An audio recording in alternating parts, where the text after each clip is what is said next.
সম্পদের পরিমাণ শত কোটি টাকার বেশি। দেশে ফিরে এখনো ঝাড়ু দেন আল্লাহর ঘর মসজিদ।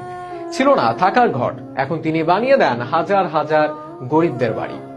গরিব ঘরে জন্ম নেওয়া ছেলেটা আজ লাখো মানুষের গরিবই হচ্ছেন। চিকিৎসার অভাবে মা হারিয়েছেন যিনি, তিনি আজ হাসপাতাল বানান। সেনেগাল ও বায়ার্নের মুসলিম সুপারস্টার সাদিও মানের বিস্ময়কর জীবনের বিস্তারিত জানাবো শরীফুল ইসলামের লেখা প্রতিবেদন। মাথা আকাশ ছুলেও পা যাদের মাটিতে থাকে তারাই তো সত্যিকারের মানুষ। কোটি টাকা কামাইয়ে নিজের ধর্মকে বিক্রি করেননি, কিংবা নিজের মানবীয় গুণকে। ভাঙা ফোনের গল্পে যারা তাকে চিনেন তারা হয়তো জানেনই না সাদিও জীবনের উপন্যাসটা আরো বড়, আরো বিশাল। সেনেগালের একটি প্রত্যন্ত এলাকায় জন্মানো সাদিও মানে বড় হয়েছেন অভাব আর অনাটনের মাঝে।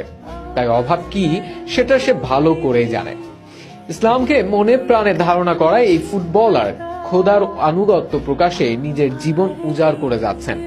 কোটি কোটি টাকার সাদিও তৈরি করেছেন বেশ কিছু মসজিদ, আর সেই মসজিদই নিজেই পরিষ্কার করেন অনেক সময়।